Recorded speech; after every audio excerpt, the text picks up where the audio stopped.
우리 지난 시간에 28절 말씀, 주께서 주신 주 그들이 받으며 주께서 손을 펴신즉 그들이 좋은 것으로 만족한다 라는 말씀 중심으로 해서 하나님께서 주시지 않으면 우리는 아무것도 얻을 수 없다라는 사실에 대해서 생각해 보았어요.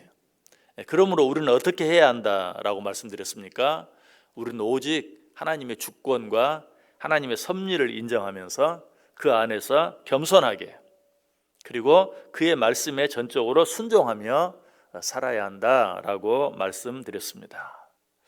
이처럼 하나님께서 주셔야 우리가 받을 수 있고 하나님이 손을 펴셔야 우리가 좋은 것으로 만족을 얻을 수 있다라면, 그렇다면 우리가 할 수 있는 일은 아무것도 없는가? 우리가 해야 할 일은 아무것도 없는가? 우리는 그저 감나무에서 감이 떨어지기만 고대하면서 그 밑에서 입만 벌리고 가만히 누워 있어야 하는가? 그렇지는 않다. 우리들이 반드시 해야 할 일이 있다. 자, 다시 28절 보시면 주께서 주신즉 그들이 받으며, 주님께서 모든 것을 주십니다. 그러나 그것을 믿는, 그 사실을 믿는 우리들이 해야 할 일은 주님께서 주신 것을 내가 받는 것이.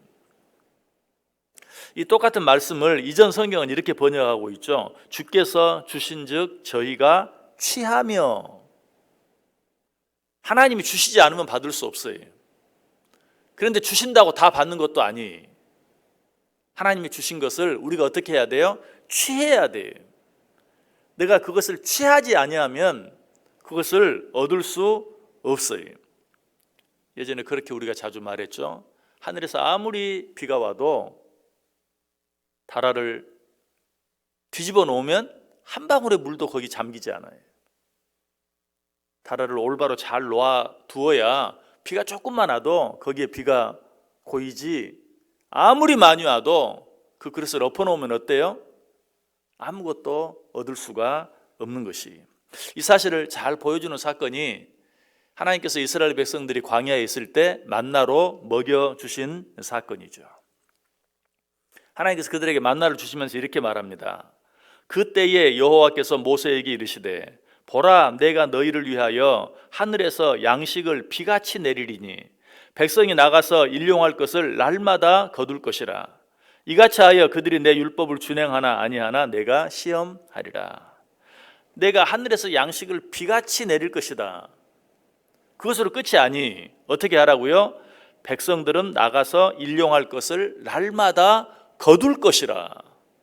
거두지 않으면 하나님이 양식을 비같이 내려도 그 양식은 이스라엘 백성들과 아무 상관이 없는 것이.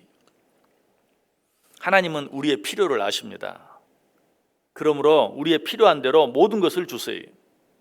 주시되 항상 넘치게 풍족하게 주시기를 원하시는 것이 하나님의 뜻이.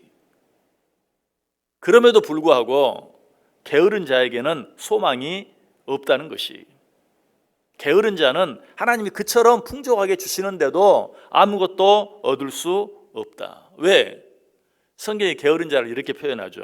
잠언 19장 24절에 게으른 자는 자기의 손을 그릇에 넣고서도 입으로 올리기를 괴로워하느니라. 무슨 말이에요? 내 앞에 산의 진미가 차려져 있어요. 산의 진미가 상다리가 부러지도록 차려져 있어요.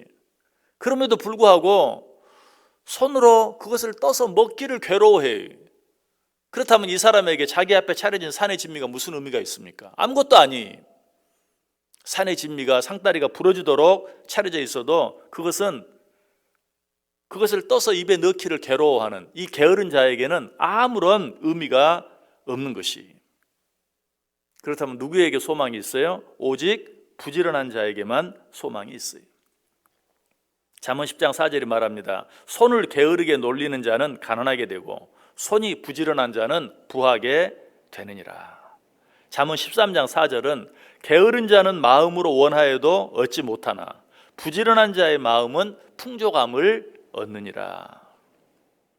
자, 그런데 주님께서 우리의 필요를 아시고 주님께서 우리에게 주시지 않으면 우리가 아무것도 얻을 수 없다고 말하면서 그러면서도 아무것도 하지 않고 가만히 앉아 있는 자들에게 주시는 말씀이 있어요. 어떤 말씀입니까? 마태복음 25장 26절에 보면 그 주인이 대답하여 이르되 악하고 게으른 종아, 나는 심지 않은 데서 거두고 해치지 않은 데서 모으는 줄 내가 알았느냐. 하나님은 우리에게 모든 것을 주시는 분 아닙니까? 라고 그저 하나님이 주시기만, 감나무에서 감이 떨어지기만 입적 벌리고 기다리고 있는 자들을 향해서 너희는 나를 심지 않는 데서 거두고 해치지 않은 데서 모으는 줄 알았느냐. 네가 착각하였도다. 아니다. 네가 심는 대로 거두게 될 것이다 라고 말했어요.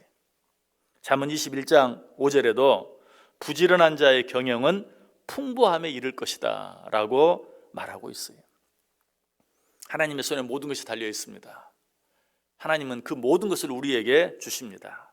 주시되 풍성하게 주십니다.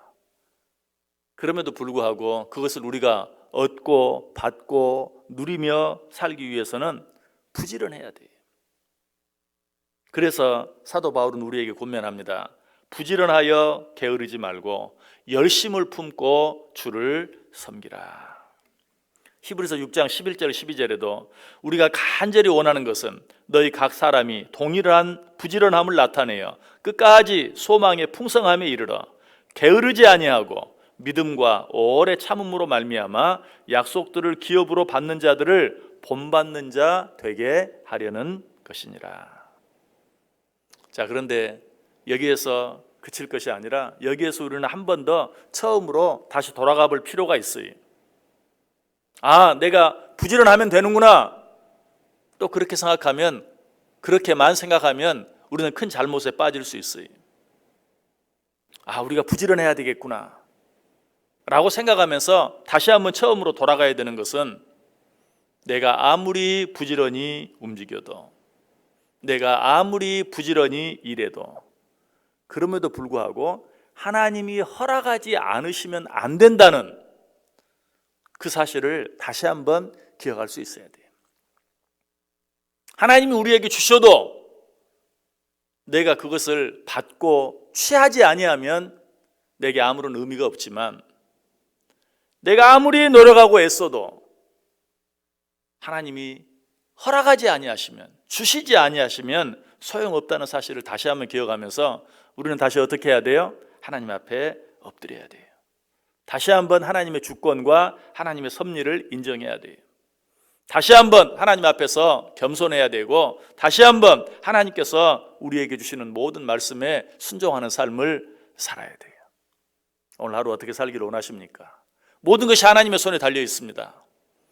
그렇다고 하늘만 바라보고 있을 것이 아니라 내가 할 수 있는 모든 일에 최선을 다해야 합니다.